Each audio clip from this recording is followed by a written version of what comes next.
السلام علیکم۔ اور ایسے لوگوں کو اللہ وہاں سے عطا کرتا ہے جہاں ان کی پہلی حص بھی پہنچ نہیں سکتی۔ یقین سے دروازے کھلتے ہیں، اور جو لوگ تھک کر رک جاتے ہیں، مایوس ہو کر بیٹھ جاتے ہیں، تو اللہ انہیں اٹھنے کی ہمت نہیں دیتا۔ وہ انہیں گرا دیتے ہیں، ان کی چاہت پہ انہیں تھکا دیتا ہے، پھر کہتا ہے اب تم انہی کے ساتھ بیٹھے رہو جنہوں نے میری خدائی سے منہ موڑ لیا۔ یاد رکھو وہ ساری کھلی اور پوشیدہ چیزوں کا جاننے والا ہے۔ تو جب کوئی معاملہ تم اللہ کے حوالے کر دیتے ہو تو اس کا انجام اللہ کا حکم آنے تک ملتوی کر دیا کرو۔ بس بے خوف ہو جاؤ، ان باتوں میں بے پرواہ ہو جاؤ جن کا علم اللہ کے سوا کسی کو نہیں۔ کب تک اللہ کے فیصلوں سے منہ موڑ کر بھاگتے رہو گے؟ جس کا اختتام تمہارے بس میں ہی نہیں، اس کو تم زور زبردستی سے بھی بدل نہیں سکتے۔ اللہ کو چھوڑ دو گے، کوئی چیز ہاتھ نہیں آئے گی۔ جہاں اتنا صبر کیا وہاں تھوڑا صبر اور سہی، پھر دیکھو جو اب تک تمہارے نصیب کا حصہ نہیں تھا وہ بھی تم تک پہنچا دیا جائے گا۔ غم نہ کرو، اللہ تمہارے ساتھ ہے۔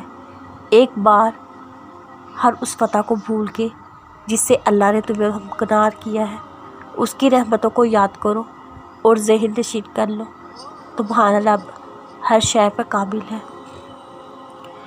دعائیں تو چاند کو بھی 2 ٹکڑوں میں تقسیم کر دیتی ہیں۔ ان کی طاقت کے سامنے تمہاری یہ چھوٹی سی خواہش بہت بے معنی ہے۔ جب تم سجدہ کرتے ہو، محبت کا حق ادا کرتے ہو، اور جب دعا کے لیے ہاتھ اٹھاتے ہو، یقین کا حق ادا کرتے ہو۔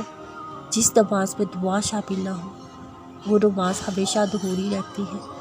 تو پھر نمازیں ادھوری رکھ کر خواہشوں کے مکمل ہونے کی طلب کیسی؟ اس لیے دعا کرنا کبھی مت چھوڑنا، خاص طور پر تب جب دعا کرنے کی کوئی وجہ نظر نہ آئے۔ اس کو آواز دینا اور بتانا تم اب بھی مایوس نہیں ہو، تمہیں اب بھی اس کے موضوع کا انتظار ہے، تم نے اب بھی نصیب سے ہار نہیں مانی۔ جو اللہ سے رابطہ نہیں توڑتے، اللہ بھی ان سے وابستہ رابطوں کو ٹوٹنے نہیں دیتا۔